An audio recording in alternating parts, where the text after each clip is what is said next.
Welcome to the All Jammed Up podcast presented to you by Music Never Stopped. Today is Thursday, March 6th, and today's guest we have Ethan Heller from the band The Snozzberries. What are you doing, podcast for lot? Yeah. Come be on a lot podcast. Yeah, hell yeah, All Jammed Up. This dude's doing a podcast. If you want to be on some podcast, come give an interview. Good morning, fools. Happy Friday, Junior. I hope you guys have all had a great week. Hope you guys enjoyed the episode with Steven. It seemed like people really did enjoy hearing about someone's journey into the jam scene that wasn't just a musician. So I'm going to hopefully be doing more of those. Glad you guys enjoyed it. Today we have a fun one, Ethan from the Snozzberries. The Snozzberries aren't really a band I listen to all that much. So before the interview, I was kind of like, where's this conversation going to go? Hope I can kind of keep it going. And I'm not going to lie, it was probably one of my most fun interviews yet. So I'm stoked for you guys to learn a little bit more about Ethan. And I don't really have too much today, so let's get right into it. Ethan Heller from the band Snozzberries. Hey, it's happening! Everybody stay calm! What's the Everybody procedure, stay calm. everyone? What's the procedure? Stay calm! Alrighty, guys. We are here with Ethan Heller from the Snozzberries. How's it going today, Ethan? Oh, it's going excellent. How you doing, man? Doing good, man. It's almost Friday, so I'm happy to have made it through another week. Oh, man. Sometimes you feel like you're not going to get there. You're telling me. So just right off the rip, are you guys like huge Willy Wonka fans? I mean, yeah. Like I used to watch that as a kid all the time. It's like definitely like my favorite dumb kids movie. Yeah.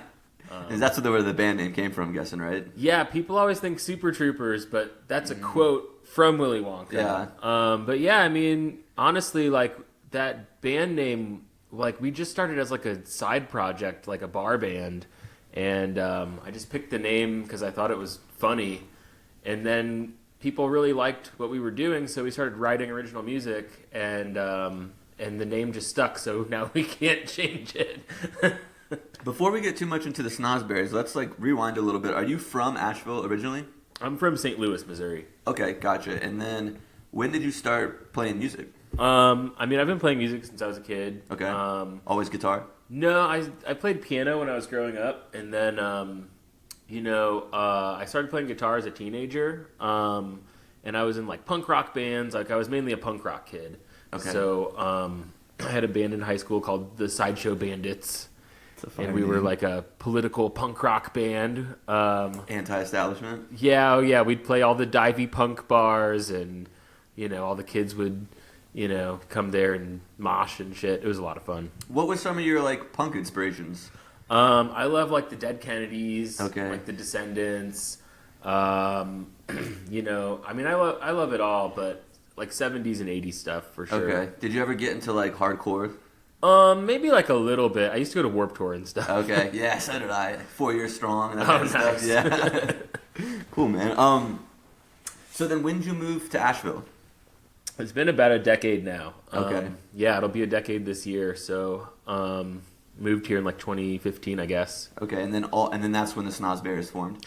Yeah, we formed a couple years in. Like I moved here and I didn't know anybody. I actually lived at this hippie farm in Burnsville called Snaggy Mountain, and that's a whole whirlwind in itself. Can we talk about that a little bit? Sure. Yeah, I want to hear about sure. Snaggy Mountain. That place is wild, but yeah. Then I moved down to the city, and I still didn't know anybody, and I started going to the jams at Tressa's, which doesn't exist anymore. Mm-hmm. But I met everybody at the Tressa's jams. And then our old drummer Sean Mason got me like in the house band and like introduced me to everybody, and then a couple years later we're playing together in like the early form of the Snozzberries. Okay. So let's rewind back to Snaggy Farm, right? Hippie Farm? Snaggy Mountain. Snaggy Mountain. Yes. There are going to be people listening that are going to be like, yes, Snaggy mentioned. So what do you mean by hippie farm? Like, what was going on there? Well, it is a hippie farm. It's like a music and art colony. Okay. And so the owner, Jared, he would bring out like artists and musicians to come and do residencies there. And he had woofers too, which is like the woofers are like the people who come and work exchange on farms and stuff. So I lived there for 2 or 3 months. And it's like it's so beautiful. Like there's amazing mountain views, and like the people were really inspiring. God, there was what's that rapper's name who stayed there while we were there? Like the $20 in my pocket, whatever that guy is. Oh no, it wasn't Macklemore. It was somebody like Macklemore though. A white guy. A white guy. Machine Gun Kelly, Eminem, Mac Miller. I'm running out of them. It'll come to They're all me the same later. person. But yeah, there was some rapper. I don't know. It was cool. It was a great spot. But I also found out that I did not want to live on a commune. Yeah. So How long were you there for? like 2 or 3 months. Oh, okay. Yeah. That seems like enough time. It's like, I don't want to be here too long, but let's dabble with it. You know, like you're so idealistic when you're young. You're like, man, we should all just live together. And then you're like, I'm sharing one bathroom with 14 people. Yeah. Like maybe this is a bad idea. So then you moved into the city, and then how long after that did the Snozzberries form? I moved to the city and like honestly like I was kind of bad at guitar at the time and like nobody was fucking with me. So like I had to like really like work really hard. And I joined my friend Wilson's band, Hail Cassius Neptune, for about a year and a half. And that's where I like learned how to book shows like and book tours and stuff. And then when that band, we went to Colorado and the band just like fell apart in Colorado. Which happens when you're in a band with married people. Don't do that. And but then on the way back, you know, I was like booking just random bar gigs, and I was like, oh, let's book one for the Snozzberries, which was just like half of the band. Mm-hmm. And then like, yeah, I mean, maybe like a year after that, we started to take it more seriously and start writing music, and we just got a lot of lucky breaks early on, which was pretty cool. Yeah. What kind of lucky breaks? Just like getting into festivals or playing with people? Yeah, like our first the people at Music Hall One Stop, like they really like believed in us and like started to like give us a lot of opportunities, and then we got like I think our first big fest was we did Shakori, but then we did 420 Fest, and we had no reason to be there. We like barely even had like original music. But the promoter was like, you know, I really like your name, so like I'll just book you on the fest. I was like, all right, cool. It's that easy. You just gotta come up with a good name. I mean, I guess sometimes it does work that way. So you guys, what like genre of music would you guys call yourself? You know, like there's in my brain there's like 2 different bands. Like there's the band that was before COVID, and that was when like, you know, Sean Mason, who passed away, was like in the lineup, and then after COVID and after he passed away, and we had like a year or 2 where we like kind of weren't a band, and then we reformed the band, and we're playing much heavier music now. So like back then I would call it like jam band funk, but now it's really like it's more I would call it like prog rock, psychedelic rock, and fusion. I wanted you to answer that prog rock. I feel like that's a term that gets thrown around, and I understand it's progressive rock, but what does that really even mean? To me, like it means something different to everybody, but like to me, like prog rock means like like the song takes you on a journey, and there's like a lot of different like interesting like melodic ideas going on, and it doesn't necessarily follow like a linear verse chorus bridge chorus format. You know, like you can have like verse chorus C part, D part, E part, maybe it resolves back to the beginning, maybe it doesn't. You know, so that's kind of like I feel like prog rock is more, you know, based on like the journey and like the you know where it takes you. And bands today that would be in that would be like what, like King Giz? Oh yeah. King Gizzard's like I love King Gizzard. That's kind of when I was listening to you guys. I listened to that album today, and the one that's on the most recent one on Spotify, and that's kind of what I was like. I was getting like a King Giz vibe a little bit. Yeah, maybe not. Sure. There was a couple of songs you guys had that are pretty heavy. I really like that "Circling the Drain" song. Oh, thanks, man. Yeah. That's one of mine. But then you guys, right after that, there's that song "Living Without You." Mm-hmm. That's like a total 180. So it shows like your guys' range, and it's kind of a sad song. Yeah, that's one of Paul's. Paul actually moved to Texas recently. But Paul wrote that tune, and it's like a really nice, like poppy, kind of. Definitely is like a deviation from what we would normally play. But it's a fun one, and like I think it turned out really well on the record. Yeah, I liked it. I thought it all flowed together really well. Going back to when you first started playing guitar, was there like something like a band you saw or like something you saw that made you want to pick up a guitar? Like back then I was such a punk rock kid when I first started playing, so I was really into like, all sorts of like punk stuff. I wasn't really like coming to myself as a musician. But when I was 18, I went to, maybe I was turning 18, but I went to Summer Camp Festival in Illinois for the first time. And like I was a bass head, I was like, I'm going for Bass Nectar and Pretty Lights. And then my friend, like we were camping out, my friend was like, hey, like you have to check out this band Humphreys McGee. And I was like, okay, I've never heard of them before, even though it's their festival. I was like, yeah, I've never heard of them before. And so we, like got ready for the show and like we went down there and I was just blown away. I was like, this is the best band I've ever heard in my life. I don't even understand what's happening. And like, just like high-fiving people in the crowd. I'm like, this is so dope. So like after that, I was like, okay, I want to do that. So that kind of like steered in the direction you went. Yeah. I mean, it took a long time to actually get there, like technically as a musician, but that was like the inspiration when I was like, whoa, everything clicked in my brain when I saw them. I was like, okay, that's the shit I like. Yeah, I saw them this year or last year, I guess, for the first time at Halloween. Nice. And I was kind of like, so it was, I don't remember what day it is, but at Halloween it's like there's the Meadows and the Hollow stage, and you can just like go to one show and then kind of catch your breath and just watch the other show across the way. Yeah. And that was what I did for Umbra, just sat in the back. And then like halfway through I was like, this is not what I was expecting at all. I never really listened to them. But it was like a prog rock. Yeah, it really depends, like, because they do a lot of different stuff. Like you might go to an Humphreys show and it's like really proggy and heavy metal, and you might go to one and it's like all of their like mashup dance songs. But they're all fun. I definitely like their heavier stuff a little bit more. But man, yeah, and Halloween is like the best. Swanee is such an awesome place. We're going twice this year. Nice. So I'm stoked for that. Sweet. Yeah, I hope to go back soon. It's a good one. Covers. So do you guys ever do any covers? We do, and we're really like right now we're really focused on writing more and more originals with our new sound. But yeah, like covers, we've done like The Pot by Tool. We do like some Frank Zappa stuff, like City of Tiny Lights. Cool.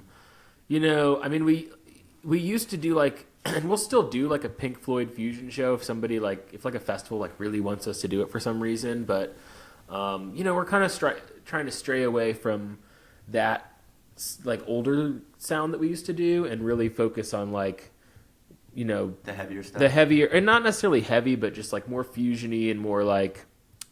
Just stuff that's like not as common to hear like from the bands on the scene. So from your perspective, do you enjoy being in the band more as the heavier stuff than when it's more jammy funky? I mean, like right now the guys that I'm playing with are so awesome. Yeah. Like there's no moment where I'm bored, like it doesn't matter what we're doing, like cuz like the guys I play with they're all like versed in jazz and versed in fusion, and everybody's very funky. So like if we do funk, it's not like really, it's really fun and like real funk. It's like that driving like that shit that like there's not a whole lot of bands that you really hear doing like the heavy funk sound. And so when we do that kind of stuff, I'm always stoked because it always sounds killin'.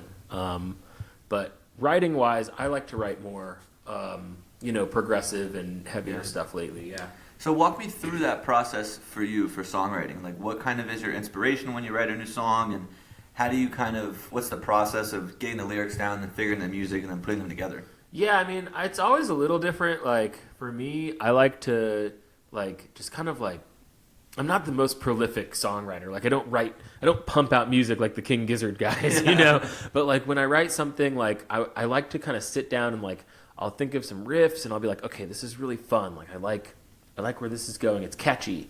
And then, I'll come back and I'll be like, oh, what about that other riff I thought of back then? And just kind of start to put pieces together and see what fits.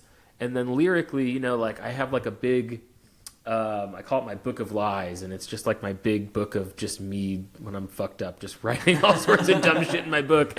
So I'll look through that and I'll be like, okay, these lyrics kind of fit. Sometimes sometimes it's more intentional than that, but I'd say like more often than not, like I'll like kind of, it's almost like a puzzle, and you'll just like kind of take elements from one place and like stick it in that, and then you take the other things there, and like the next thing you know, it's like this like mosaic puzzle that you kind of like put together. Okay, gotcha. And new music coming soon, I think. I can't really tell with your cryptic messages on Instagram. But what's that? Is a new album coming out? That's a good question. And like also being cryptic on Instagram, I'm just like, you can't beat these algorithms anymore. Yeah. So I'm just like, fuck it. I'm just gonna like literally type like nonsense and just see if that does better for us. I mean, I don't know, but yeah, I'm like, let me just like see what sticks. Just like I'm gonna misspell things and like have like random capital letters and numbers and just like I don't care.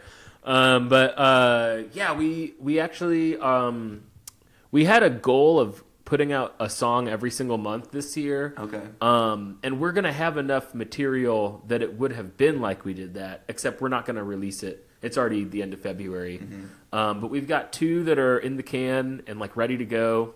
And we're going to be continuing to pump new music out all year. So like last year we went to the studio around this time last year, and put together like a whole album and released it all at once at the end of the year. And so this year, we're deciding like to do it the other way. And so our drummer Logan Jane has like a little home studio set up, and he's like really great at mixing and mastering. And so we're recording our songs live with no edits. Like we're just going in and like as many takes as it takes. We just go in and crush it out, and then take the best take, and he'll mix it and master it down. And it sounds dope. I mean, like it really. I mean, it's still studio quality. It's just like a different approach. So, we're gonna just release singles that way, and it'll eventually like be a cohesive album. But we're just gonna release it like sequentially in singles. Gotcha. So you said that is a different way of typically doing it, just recording all at once and then mixing and mastering. Is it a usual way, like you play your guitar part, and then so-and-so plays your drums part, and then you put it together in the same track? There's a lot of bands that do it that way. That's like, we kind of do it the really old school way, where we get together and we record live. Even on our last album, we recorded pretty much all of it live, as a band with our headphones on. And then if we needed to punch in a solo or punch in the vocals or punch in, like, if somebody messed up a part, we could go in and just edit that. Mm-hmm. But with this release particularly, instead of doing that, we're just running it as many times as it takes for us to get it perfect. Because we're kind of going for more of like, what's it like to be at our live show? Like, what does it sound like? But done in a studio. And so that's the goal with the singles that we're going to be putting out. Okay, gotcha, understood. As far as your live shows go, do you prefer playing at festivals, or do you prefer playing just like at venues where it's just you guys playing?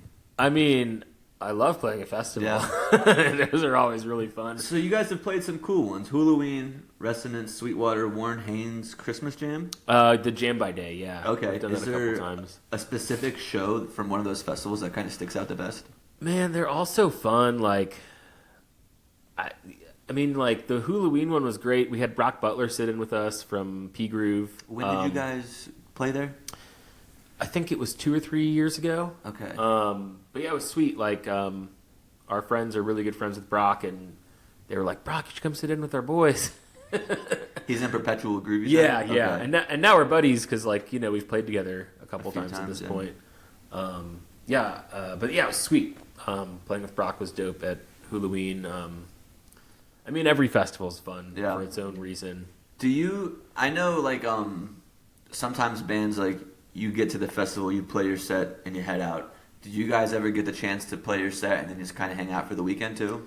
Yeah, it depends on the festival. I mean, like, if it's a Halloween or, like, summer camp or, like, a really cool, like, big festival like that, like, we're going to hang out for a couple of days. Unless unless we can't for like tour. You have reasons. another tour or something like that. But like usually if we know, and you know like 6 or 8 months in advance if you're gonna play one of those bigger ones, like so I usually like, because I do all of our booking, and I'm usually like, okay, we're gonna stay at Halloween for 3 nights. Like we're not booking anything else because we just want to be there. It's so much fun. So I know you handle the social media too. You handle booking as well.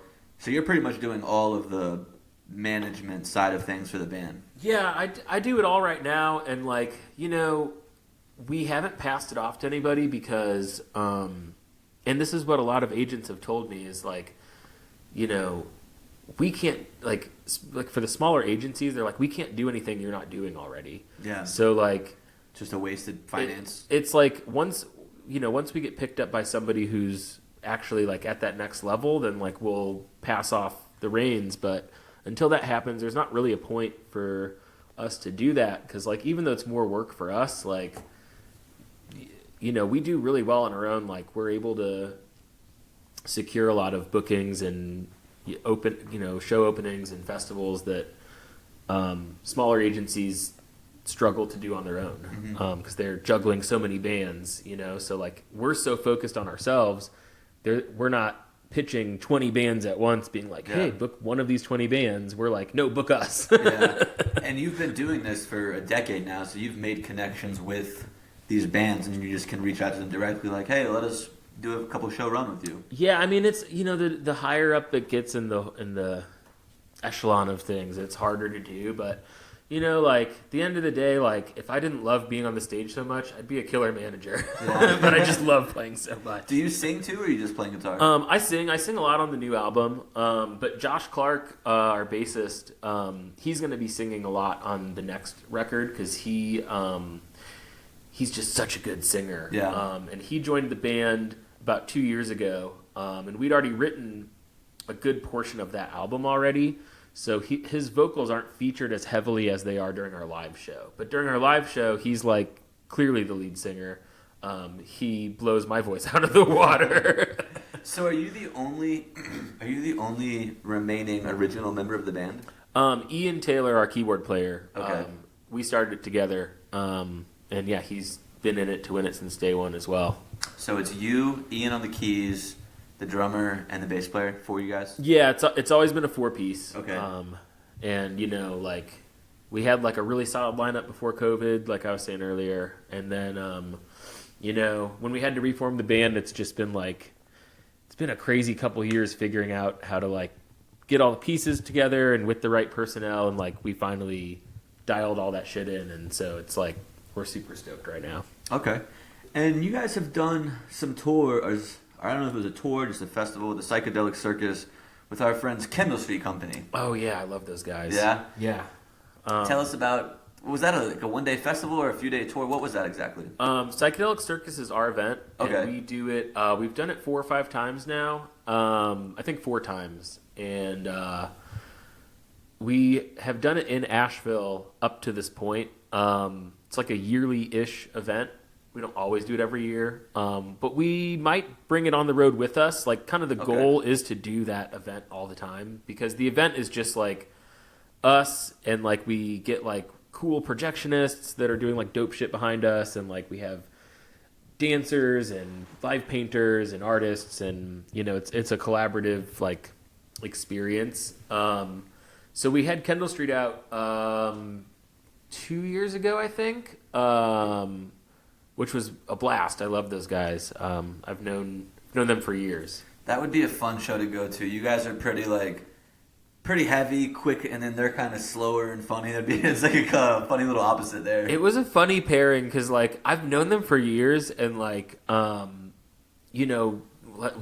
was like, let's do some show trades. Like we'll bring you and do our hometown show, and they're like, cool. We'll have you do the Turkey Jam up in Virginia. Oh yeah. So we did a couple shows together, and they they know me, but they've never like sat down and listened to our band before, or if they have, they only heard our old shit, so they had no idea. Yeah, that's a totally different thing now. Like we were sitting at the Turkey Jam, and they were like, "Oh shit, you guys are fucking loud. You guys are like King Gizzard." And I was like, "Yeah, dude. Like, where you been?"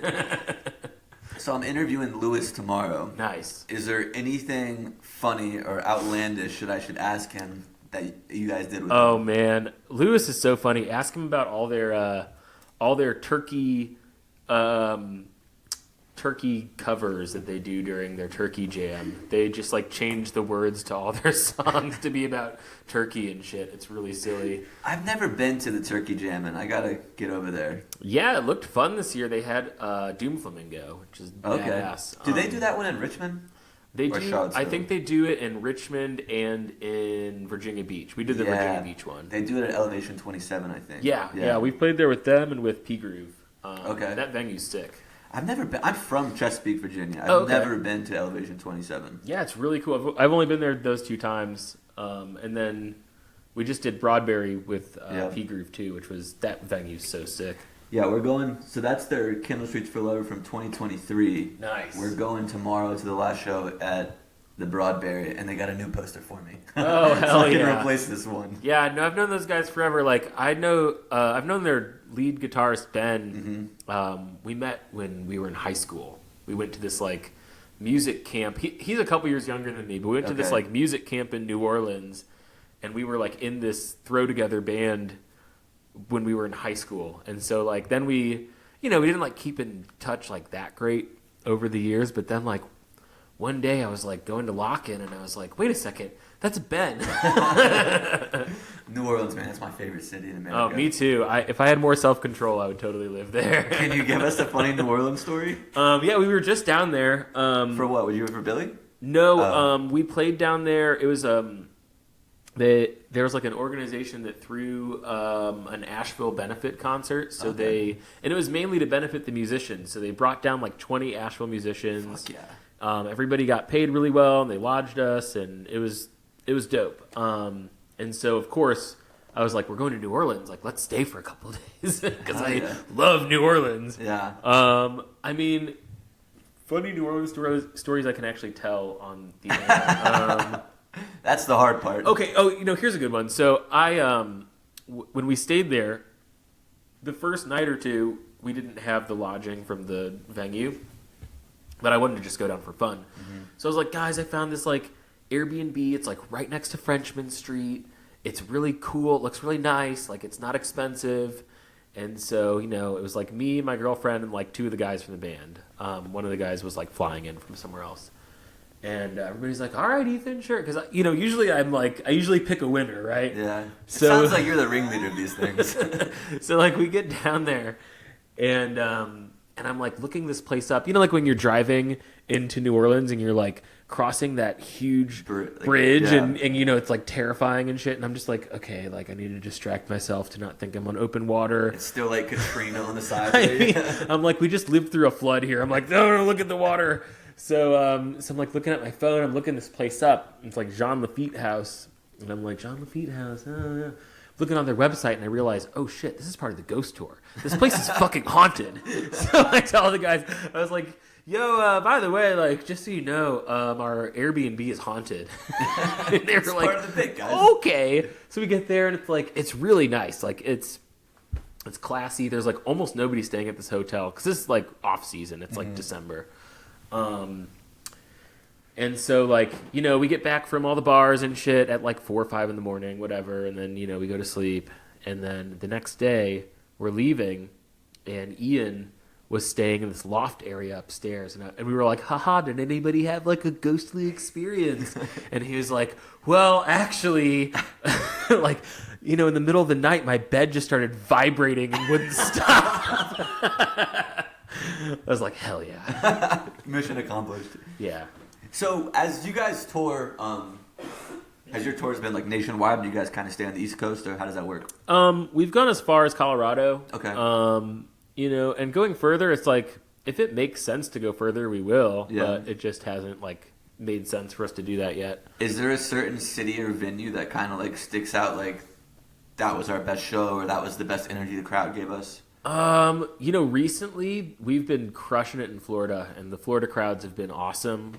We just played with Adam Deitch and Benny Bloom side project from Lettuce. So it's like those guys, and then Big Yuki. It was so sick. They're called Python, and we played with them at this spot called Terra Firmata, and that that was a really, really fun show. Like That's everybody in Stewart? was. Is that in Stewart? Yeah, it's in Stewart. Yeah, and everybody was stoked. Or like we did the blueberry patch in St. Hell Pete. yeah! I used to live right across. Oh, the did street you? from that, Okay, yeah. So we Yeah. did the blueberry patch, and it was like everybody was like having a mosh pit and like losing their minds, and I was like, There's this no place rules is in that so place. sick. There's no rules in that place. It's awesome.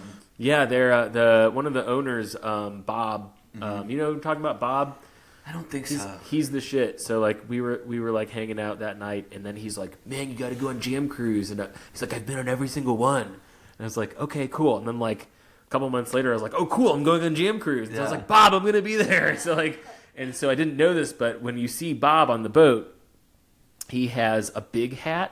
And he takes off his big hat. He's got a tiny hat. And every single day, like to theme, he's got like a big hat and a tiny hat. So you're running into Bob, he'd be like, whoop, little tiny hat. I was like, fuck yeah, Bob. So that's a perfect segue. Tell us about, you just got back from Jam Cruise a few days ago, right? Oh, man, it was awesome. Tell us about it. It was great.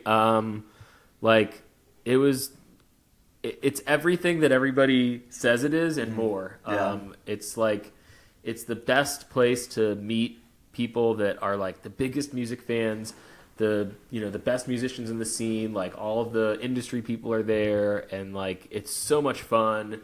Everybody's just up all night having fun. Like the music doesn't stop till 5 o'clock in the morning. So What time like, does it start? I think there's music as early as like 2 or 3, but like No one's awake yet. I mean some people are awake, but I wasn't. I know Frasco was there, Dogs was there. Who else was there? Yeah, Frasco's there. I hung out with Sean Eccles a lot. That dude's the shit. Dude, so I've seen Frasco like at festivals and stuff, but I've never seen like just a headline show for him. So we went the other day to the Orange Peel, and that dude Sean just like, it's really his show. I feel like he's the man. Yeah, dude. We like realized we were the same person. He's like, dude, and I'm like, we're the same person. Like it was fucking awesome. I want to get him on the podcast. Oh, dude, he's a really fun person to talk to. He's got all sorts of interesting things to say. His energy is just like unmatched. Yeah, he's him the and shit. Frasco like are like not yin and yang. That's like I mean, they opposite. kind of are, like, because Frasco's kind of chill. I guess he's like during the show he's not really that chill. Yeah, but he's like kind of a laid back, like introverted dude. I only met him last week in that interview, and he was just the coolest dude. Yeah, Just a great he's the time. shit. Yeah. He was at on the boat. We ended up getting a last minute like approved set, so it was like. Oh, your band? No, it was just I was the only one from Snozzberries on the boat, but there was a bunch of Asheville folks on the boat. So like J Lloyd, who does the J Lloyd mashup on Mondays, he organized this thing where it was like him, Rebecca Todd, me, Marcus White, who was my roommate on the boat. Rebecca Todd is New Dawn's Darkestra. I think that's the name of their group. Yeah, It was Smut, and they just changed it. Yeah, so she had her own project for years, and I think she's still doing that too. But yeah, because her project is sick. She's got really killer original Isaac music. Haddon, Jeff Sipe. Yeah. bass player. I haven't heard the new project, but her last album, her solo album, is badass. It's really really good. I think Isaac's on that album, and then like, He's sick. but yeah, it's like us, Marcus White, Katrina, and then like all these heavy hitters are playing with us. It was like. Tony Hall from Dumpsta Funk was on bass for like almost all of the show, except for Michael League from Snarky Puppy was on bass for part of the show, and then like the drummers kept changing. It was like Fro and Deitch and like all these crazy cats were just on this gig. So like I had to stand up there. I was like, okay, like tunnel vision. I'm not playing with the headiest players on this scene. How do you navigate through that? Like, you're playing with the group of guys, and then drummers are just cycling, guitarists are cycling. It's like, does that just speak to the talent of the guys you are playing with? Like, how is that even possible? It was wild because like nobody had the set list except for like a day or two before, and so like everybody had to like find like an hour or two to like run these tunes before the set, and it actually turned out really well. But like with other musicians, like it very easily could have train wrecked. But were you just doing covers? It was all covers, yeah. Okay. But I know J Lloyd and Rebecca kind of like collaborated to pick the set list based on like songs that she had done with him at the mashup. But it was some heady shit. Like there there was I hadn't really heard any of the songs before, but it was a blast. Like Deitch played Michael Jackson with us. What was that song? Day and Night. Okay. Got me working day and night. it was a blast. That was like never like because even when we got on the boat, we'd like talked about okay, like we pitched this idea to the jam crews, like, and they said maybe. Yeah. And so like it was like day 2 or 3, and I'd already given up hope. I was like, we're not going to do the set. And then literally I run into J. Lloyd's girlfriend, Emily, and she's like, we got the set! I was like, okay, now I'm scared. I need to find a way to get on that next year. It's expensive, isn't it? It's super expensive, but it's totally worth it. It's the shit. Unfortunately, Mr. Cam's he's already booked his spot as the podcast guy on the Jam Oh, Cruise. yeah. No, dude, it's awesome. It's the most fun festival I've ever been on. I was like, wow, this place is so sick. We might have to look into that next year. Throw it on the credit card. Yeah. So you guys are playing with Papadosio for like their last run, right? We're doing a couple gigs with them. Yeah, like we love those guys. I mean, I've been listening to them since I used to go to summer camp. You know, since I was like a teenager. Yeah, that's a band. When I was like, before I even knew like who the Dead were, I was like hearing their name. Oh man, I have some peak psychedelic experiences watching them. You know, Can we hear one? Yeah. I mean, I was just like, I was at summer camp, just like tripping my face off, and like they brought these like puppet people, like and these huge like I don't even know how to describe it. It's like these huge like there's like a big Chinese dragon, and like all these big like huge puppets, and I was just like watching them, and I was like, oh my god. And then I was like, I have to go pee. So like went to go pee, and like there's this like I went with my buddy, and there's like a little man playing ukulele like next to the bathroom. And I was like, did you see the ukulele man? He's like, dude, what are you talking about? And then when you hear that when you're tripping, you're like, I'm losing it. But it's funny because you know like I moved here, and now like I know those guys. It's you know it's like but you know, before they were just a band that's just how it is. You know, it's like these are just bands that you see, and then like the more you play in the scene, you're like, oh wait, no, I know these guys. Like these guys are like actual fucking dope people. Yeah. So yeah, we're doing a couple shows with them. We're doing one in Charlotte that was supposed to be this weekend, but Anthony, his baby came early. So Congratulations, Anthony. Yeah, congratulations, Anthony. So they had to push the show back like a month. So we're doing that next month. When is it? It's next month? Yeah, now it's in Charlotte. I don't remember the date off the top of my head, but it's like at the end of March. Put that on our calendar. Yeah, you guys should come. It's gonna be fun. And that's with Papadosio, right? Yeah, and then we're also playing their summer sequence here at Pisgah and Black Mountain.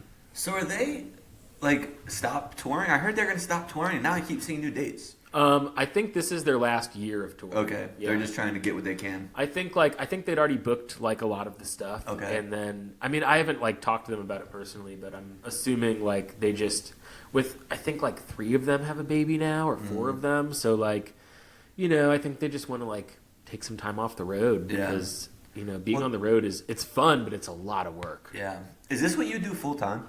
I do also work during the day. Okay. Yeah. Gotcha. But, you know, I just happened to luck out with a gig where, like, I mean, I probably tour, like, 15 days a month. So yeah. I'm really not in town that much. Is it remote or, like, you have to be there? I have to be there. Yeah. Okay. Yeah. Shouts out your boss. Sounds like he's the man. Yeah, he's the shit. But, yeah, like, but it's also, like, you know, it's like the smoke shop dispensary scene. So it's kind of like we're in the same realm of he gets the world. It. Yeah. So I do a little digging on people's personal Instagrams before I interview them, because I think that people like to know about you and not just about your music.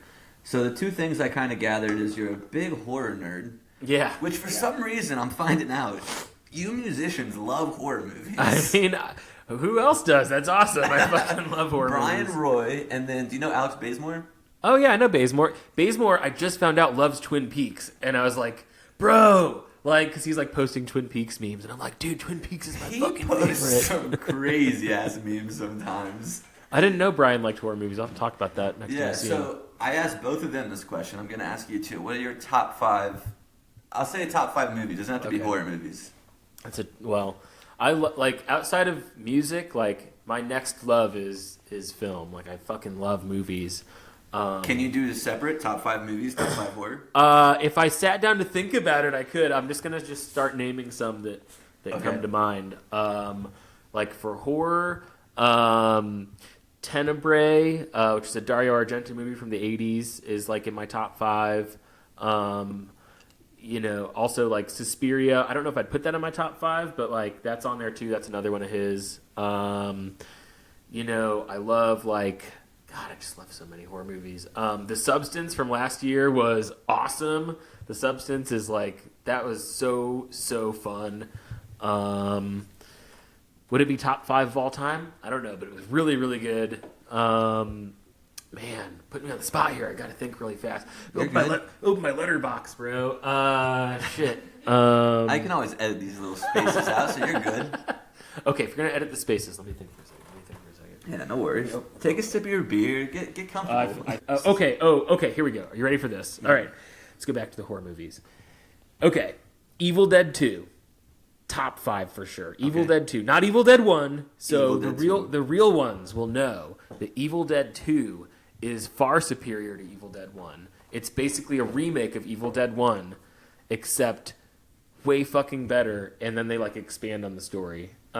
Evil Dead 2 is the shit. The Shining, top 5, of course. I think that was on Brian and Alex's list. And then like anything David Lynch, like it's kind of horror adjacent. So like Mulholland Drive, Twin Peaks. Like, Is that the guy that just died? Yeah, he just died. Okay. Yeah. And he's like easily my favorite director ever. Okay, here's some others on my letterboxd. Here's a deep cut. Frankenhooker. Anybody who's seen Frankenhooker? This is not a good movie, but it's a great movie. Highly recommend Frankenhooker. Frankenhooker. It's exactly what it sounds like. I gotta look this shit up. It's very campy. It's I gotta for the people on YouTube. I gotta share this so they can see just the cover picture that it is. There's a lot of comparison between that and that Emma Stone movie. Look at this. Whatever that Emma Stone movie that came out was called. Frankenhooker is a 1990 American black comedy horror film, loosely inspired by Frankenstein, and then with the former Penthouse pet Patty Mullen as the title character. I'm gonna have to put that one on my list. It's if you like campy horror movies, it's probably the best one ever. Another great one that probably would not be in my top 5, but another campy horror movie is Dead Alive or Brain Dead. Okay. Peter Jackson, the director of The Lord of the Rings, started out as a horror movie director. Little known fact, and he made the goriest, grossest fucking movies of all time. So that's a classic right there. Why do you think that? Thank you, Chloe, bringing us another beer. I want to say real quick, the beers, I love to drink them during the interviews, but they always make me burp. And I feel like I'm burping directly into the microphone. I'm like, oh. So if you guys are ever listening and you hear me burp, I just want to apologize. But what I was saying is, why do you think that music guys are typically so into film? I mean, man, I think that like film is like it's almost the most elite art form because like it incorporates like your visual sense, your audio sense, and it just puts everything together, and it's so dope. So like I think like musically, like I like to think of music in like a theatrical way. Like I like to write music and perform music that is that's like it tells a story. It's theatrical. It's not just like this static thing. And so that's why I love really grandiose horror movies and shit. Is because like it's trying to get a feeling out of you. It's trying to like evoke some sort of. That's what I was gonna say. I think my opinion as someone who's not a musician is.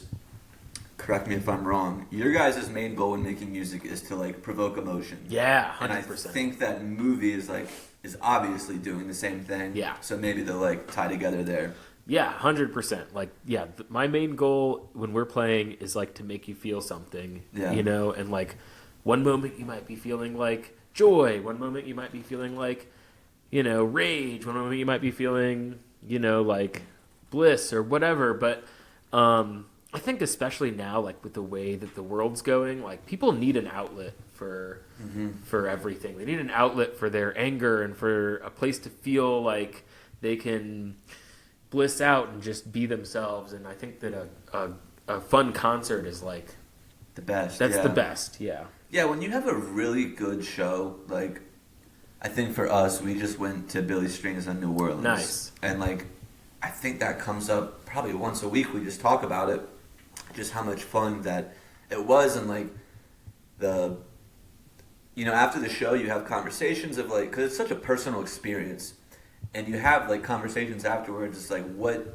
experience you were having, because it's not during the show, not like, hey, I feel like this right now, or you feel like this. You talk about it after, so I think that definitely makes sense.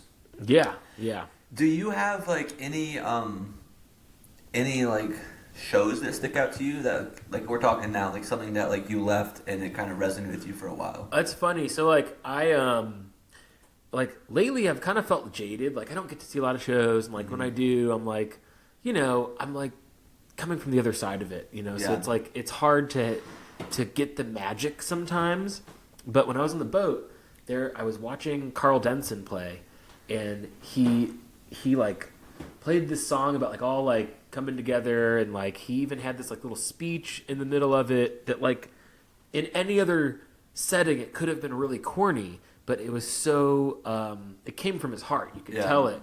And he was just talking about how he's like, like the world's fucked up, and like, we don't need to be like so divided. We don't have to hate each other just because of this, that, or the other. Like we should really come together. And he played the song, and it like made all the hair on my arm stand up. And I was like, oh my God, I haven't felt that way in so long at a show.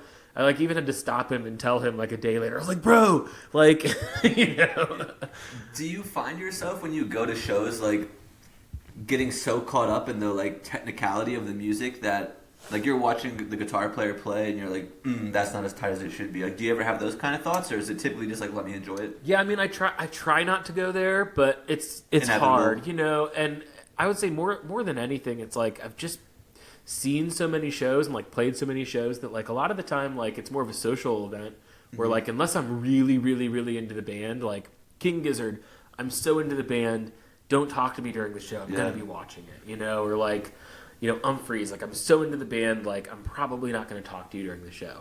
But there's a lot of music where like I'm enjoying the show, and like I might just be like kind of chomping in the back from time to time.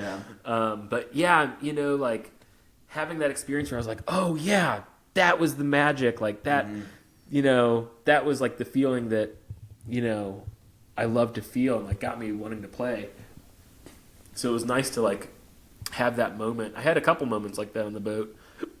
There's the burps for him too. Yeah, they are. Another guy on the boat that got that for me was Skerrick. Skerrick, the saxophone player. Saxophone player, man, they're the best. Oh, he's the shit. Yeah, he's played with all sorts of cats, but he used to play with like Stanton Moore and Mike Dillon, and so his set on the boat was another one of those where I was just like, oh, the whole time I was like, whoa, like very, very switched on. Yeah. So also when I was creeping on your Instagram, I found, I don't know if you if you're doing it or what, but I see a lot about glass blowing. And it was kind of older. Is that something that you do yourself? I don't glass blow, but that's when I am not on the road, I sell glass and THCA and stuff to head shops. So I know a lot of really awesome glass blowers. Like there's one of my favorite glass blowers is my buddy AJ Roberts up in New York.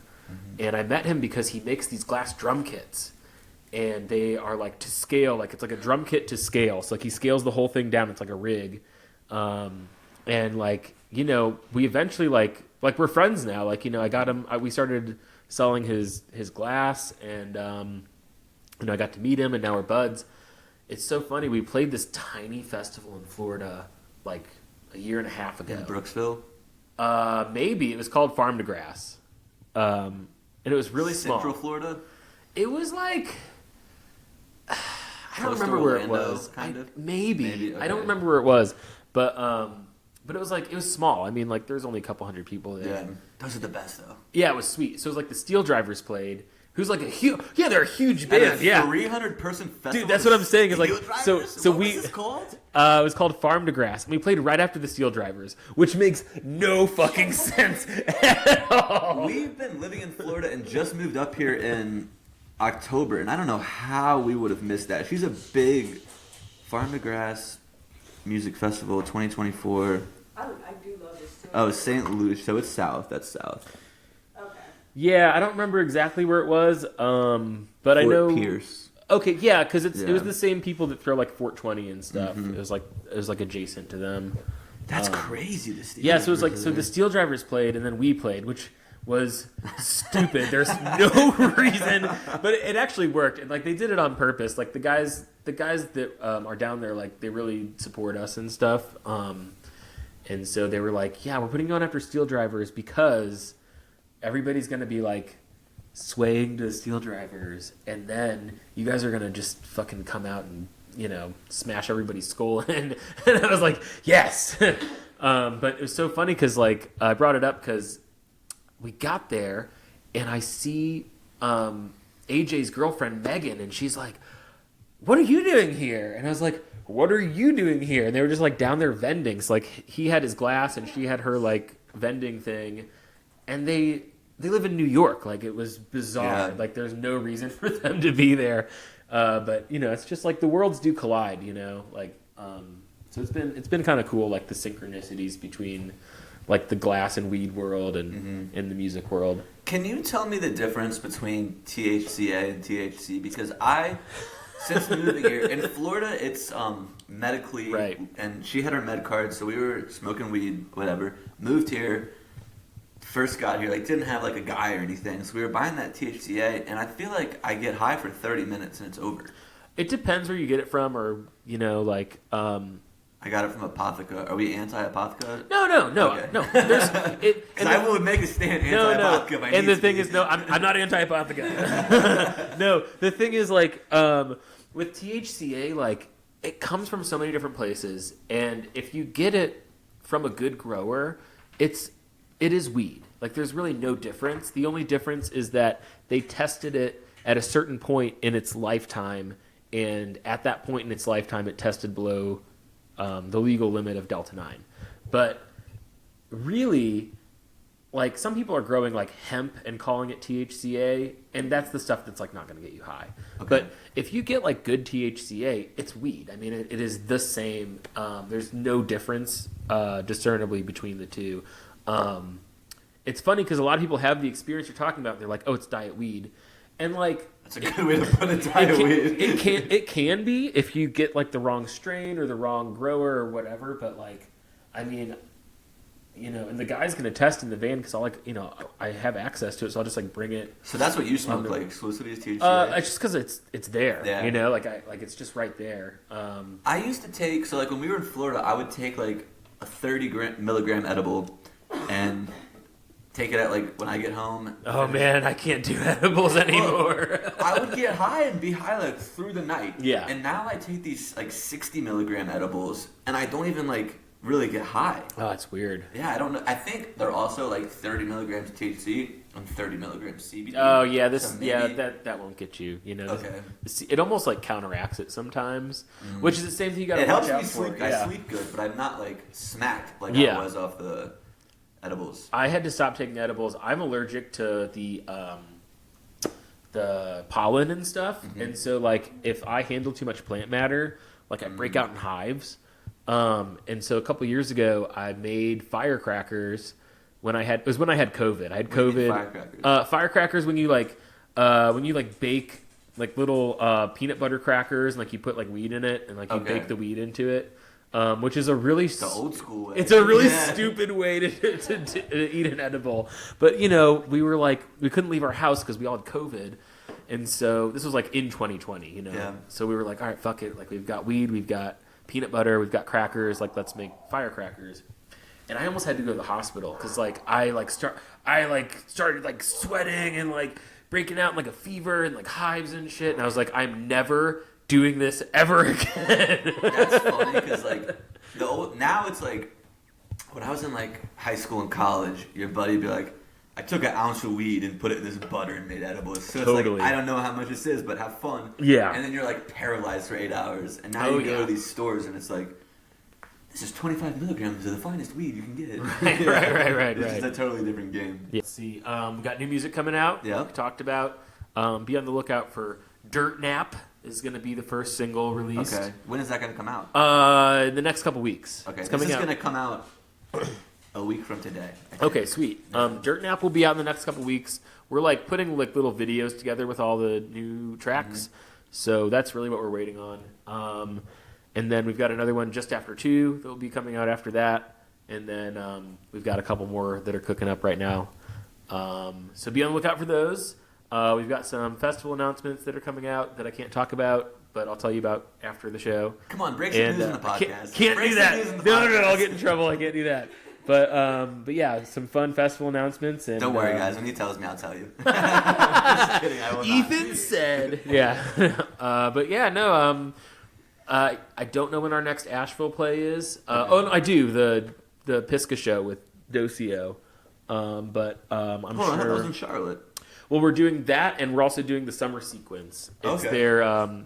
They just announced their yearly event, Summer Sequence. There's 2 nights. We're doing one of the nights. The other bands in that bill are like Moon Hooch. Oh. Yeah, Moon Hooch is on it.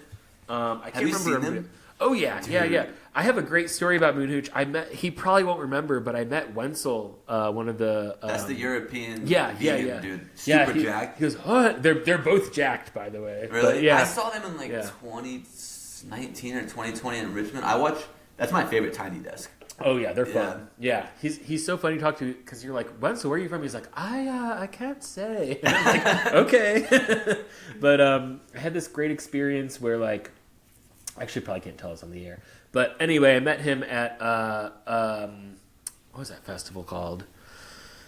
All Good Festival. I met him at All Good, and he just like ended up meeting our group of friends like from high school, and we just kicked it with him like on and off all weekend because he was like, I like these guys. But yeah, Wenzel's the shit, and Moon Hooch is dope. So it's gonna be you, Papa Docio, and Moon Hooch. I don't know if we're playing the same day as Moon Hooch. To be okay. honest. Is it like a 2-day thing? It's a 2-day thing At Pisca. At Pisca. Okay. On the outside stage. Do you know when that is? It is in June. They just announced it last week. I don't know the dates off the top of my head, but 20th and 21st. that seems right. Mountain Jam. Oh, it's the same week as Mountain Jam. Yeah. We might be going to that. Hey, well, that's a good time too. Yeah. You should say hi to. I think our friends Sneezy are playing there, so say hi I've to never those seen guys. them.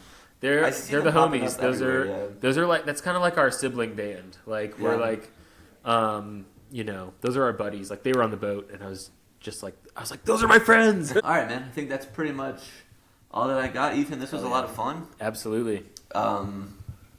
We will see you soon. Absolutely. Somewhere out there. Yeah, and you'll have to bring Josh in sometime. He's a great guest as well. He's got all sorts of war stories. Cool. We'll definitely do that, and we'll have you on again sometime. Yeah, anytime, man. I'm down. Cool.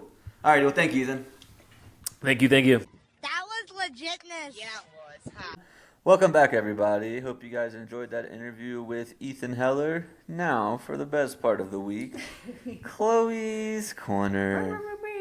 Hello, my love. I got your hoodie on today because someone's got to wear it during the podcasts. I know, yeah, I wear the same things all the time, and the people that watch the podcast are probably like, this dude has no Never drip. changes. So for all you people who make shirts and all that, send them to your boy. Sino.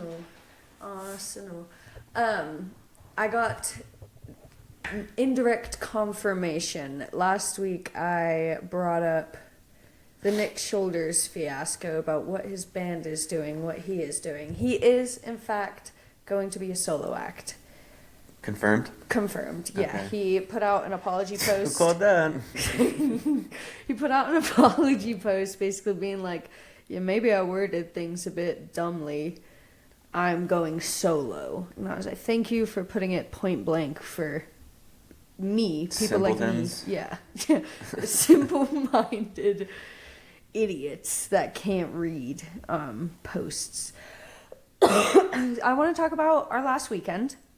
Okay. So we went to Richmond to interview Lewis from Kettle Street Company. We saw their Saturday night show, right? Nope, Friday. Friday night. Friday night show. Super fun, all space themed. I won't lie, I knew 2 of the songs. 3 of the songs. You knew more than that. Lots of covers. But always going to be a fun show. And Yeah. we got to sneak up into the little VIP area. That was cool. That was nice. Shouts out. Shouts out I can't remember to his Zach's boss, one of them, old bosses. I can't remember his name And now. all the people that were up there with us. Yeah, but they're all really nice. I just I can't be in crowds. I can't be crowded at music anymore. It's just, especially like, I don't know, the smaller shows like that too. Like, it's a small venue, and I don't know why they put the bathroom up close. Like, put the Yeah. bathroom in the back of the venue. Yeah, and they had a roped off area to be able to lead you to the bathroom. There were people all in it. I just kept moving it too. You did. Yeah, I just put it closer and closer to the wall because people were Oh, yeah, on you top were. of me. We tried to get kind of up front, and we got in front of this. There was 3 people behind us, and then you immediately went off to the bathroom, and all of a sudden these 3 guys all joined hands, and they were like, "We have to do better at holding the fort down. Everyone just keeps pushing us and getting in front of us," and I'm just I'm goddamn back to back chemistry with this company guy. show. Yeah, I'm back to back with this guy, and he's yelling about me getting in front of him. I was like, you can't reserve spots. Yeah, and no. then 10 people came in with his group. You can't reserve spots for 13 people. The brothers just don't care sometimes. The brothers don't They care. just don't care. It's fine, people. We all want to enjoy the music. We love you. Shout out, however, I guess we can still kind of talk about the weekend, but so we went to Ripple Rays after the show. That place was fire. That place was so cool. They had Billy Strings on Nugs playing on the TVs. The whole bar was into it. Loved it. The crowd was great there. Food, subpar. I disagree. The tots were really good, and Our first round, what did we get? It was tots and fried cauliflower. Yeah, that was really fire. good. And then an hour and a half went by, and quite a few drinks went by, and we ordered arancini, fucking fried rice balls, I thought they were pretty good. and a sloppy Joe dip. That shit was not the best. That was disgusting. No shade to Ripple Rays. Though, No man. That shade to place was Ripple Rays. cool. It was the place was about to close down. They're The fact that they've been serving food that late, Exactly. they turned the lights off on us. We were there till closing time. yeah, and then we went home with Brian Roy from Kendall Street Yeah, we Company. did. We brought him home with us to Clint's friend Zach's house, and the boys just had a all night hangout playing songs with each other. I went to bed at around 2:30. Yeah, it was a late night for sure. I don't even remember you coming to bed, and I'm usually I usually can't fall asleep if you're not. I in know, yeah, I bed. felt bad because I was I'm probably keeping her up. So he was just playing Johnny Cash on the guitar. I left when he started playing Johnny Cash. I was like, sounds great. This is going to be my cue to leave. It was a super fun night. It was really great. It felt Yeah. like a fever dream. I haven't had an experience like that before. I hadn't stayed up that late in a while. Yeah, it was fun. It was nice. And it was calm, which was so enjoyable. And Yeah. no hangovers. None of us woke up hungover. I was so tired all day though. Yeah. We did kind of have a hangover day. We went to without bed at being hungover. 9:30 on Saturday. Yeah, we did. We were supposed to have a whole movie night or something. We were going to watch the SNL. Mm-hmm. And we went to bed at 9:30. Yeah. But yeah, Ripple Rays is sick. If you're in Richmond, check it out. They have sun cruisers. They don't have surf sides, but they had sun cruisers. They had Miller Lights too. Shout out. What more do you need? That was my biggest bar tab in years, probably.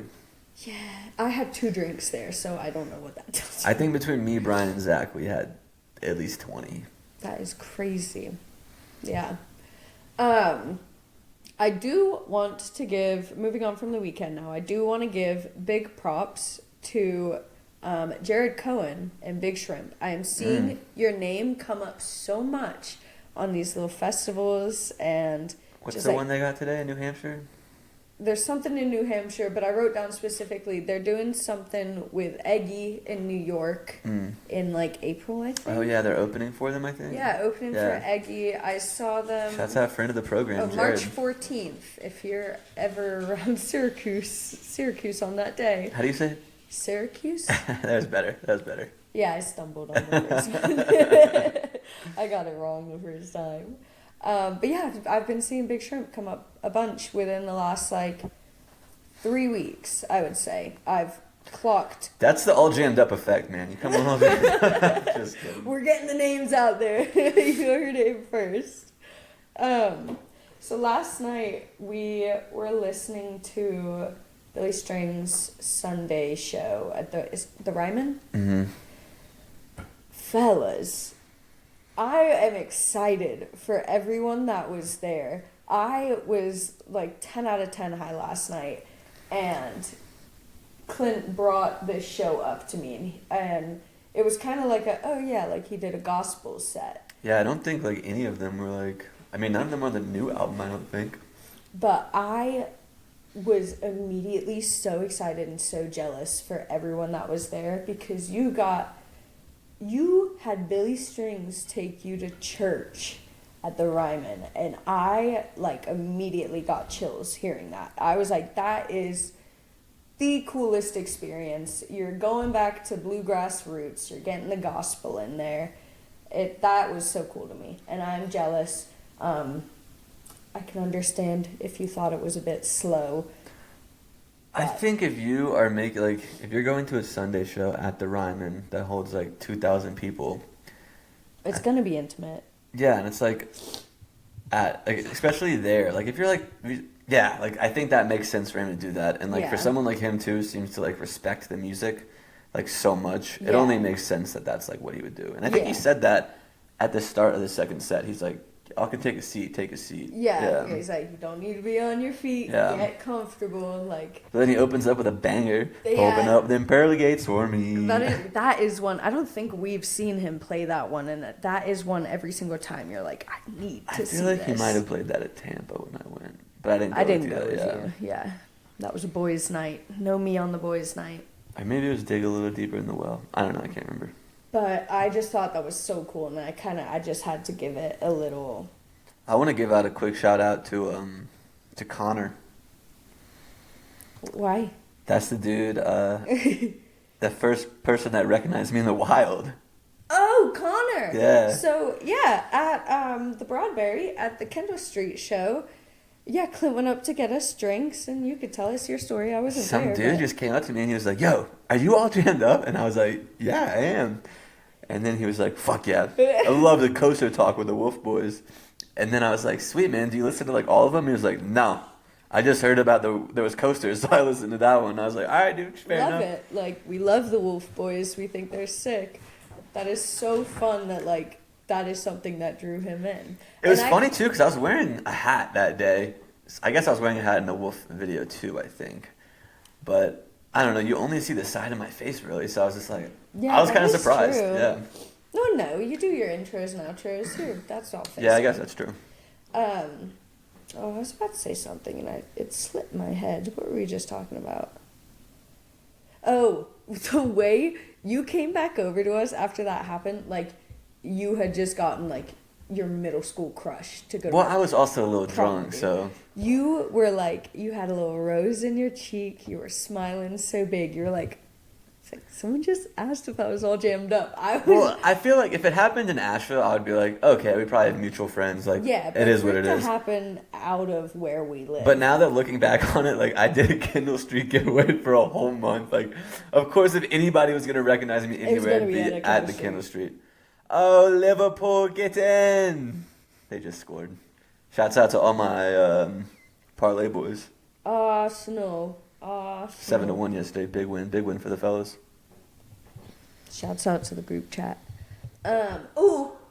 D-Law, I have a message for you. Me and Clint were having a conversation last night. We were going to send you a text, but then we were like, you probably get like 16 of these a day. We want to see One Way or Another by Blondie. One way or another. Another. There's also a very good Please. jam vehicle like in that song. Like after maybe the first or second chorus, sometimes it does these bubbles on my screen. I don't know what that is. But after like the second verse or the first chorus, I can't remember. There's like a really good jam vehicle, and I feel like it's one they could have a lot of fun with. Also, Teenage Dirtbag would be a good one. I I feel like that's played out. Okay. I just am like, I'm obsessed with that high pitch he did for the Funky Town. I'm obsessed with that. Yeah. And so I want more of it. I want more male voices singing way too high of octaves. We need more of that in this world. I think that would make the place happier. Do you have anything for me? That was all my prompts. Guys, I started my garden. I have not made any further progress than tilling the dirt. It's cold out there. And I've been sick. Excuses. And I started getting healthy. I was on the up. And then last night. What was that? Was that him? That might have been his bum. Do I have anything? Kid has rejoined Chloe's Corner. I don't really think I have anything, no. New stickers. Oh yeah, I got new stickers. If you're in Asheville and you want some, let me know. This time they're glossy. I think they're a lot better They than the look a last lot ones. better. Yeah. Yeah. But if you're in Asheville friends, hit me up. I'll get you some stickers, guys. And Florida friends, we will be coming to you in April. We will get you stickers. What are we doing this weekend? This weekend we have Bears fishing for bears. fishing. Bears gone fishing. That's what it is. Bears gone fishing Saturday. I think we're gonna go to that one, and then Sunday, Sons of Stars. Sons of Stars, Alex. We will be there. I need to. Hannah and Jolie are always like, every other time you go out is when I go out. I typically stay home. But this weekend I'm trying to be a little social butterfly so that, next weekend I don't have to do anything. We have a busy weekend next weekend. Oh, yeah. We're going to Charlotte Friday and Raleigh Saturday. Fingers crossed. And then I feel like we have to be back here on Sunday for something. Oh, I have a soccer game. Yeah, that's at 10 a.m. though. Yeah, we'll see. That's a maybe. Oh, such an idiot. Puppy. Hi. I shocked him on the way down too. It was a real double whammy. We didn't get any feedback on the rock band, so if you guys are listening, except for Elfie always gives feedback. Turns out Green Day is American, not Canadian. He was so gung-ho, but I had never heard of them being Canadian, but I blindly follow anything you say realistically. How's that? How far is... Oh, we're going to replace that poster soon. I just haven't done it yet. Yeah, we got the new one for Kendall Street. We just have to bring it inside. Yeah, it's still in the car, right where Lewis put it. Yeah. That's really it for me, my love. All set? Yeah. Shout out to all the people watching. We love you. All the homies back where we came from. Back east, down south. South. Well, the Virginia homies are east. Virginia homies are east. Grace and Dustin are west. Never eat northeast. I did Northeast for Connor. It took me a really long time. On the Instagram, because I have like a business page or whatever, it shows me like all the analytics behind like my followers. Like 3% of my followers are in Denver now. That's pretty cool. Thank you for asking. Yeah, shouts out Denver people. I think like 8% are Asheville. Ashley and Jake, maybe. Yeah, maybe. Jake is in I think there Jake every follows once it. in a while. Alrighty, we all set? Yeah. Alright guys, have a great weekend, and remember, wherever you are right now is exactly where you're supposed to be.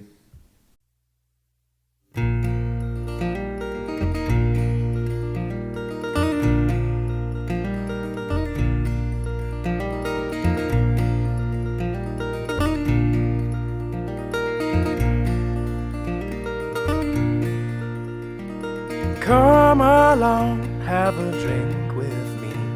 We can talk about the world and how the world is turned so slow. Day that I found cars they drive and planes they fly. I look into the sun and the sky, you're so bright. It's you that I have found. Oh, and I know there's not much longer now. Or if the world would just slow down.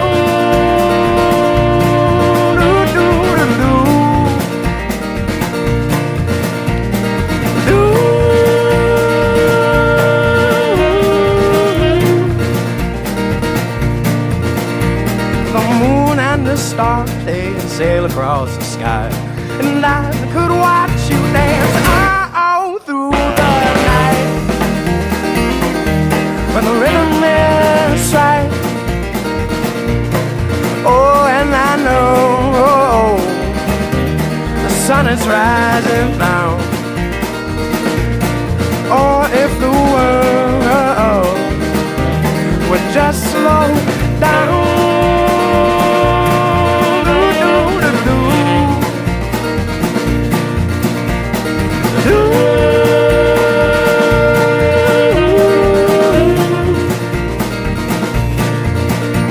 So you move with me and I'll move with you, and I could spend the rest of my life by your side. It's you that I have found. Oh, and I know not much longer now. Or if the world would just slow down.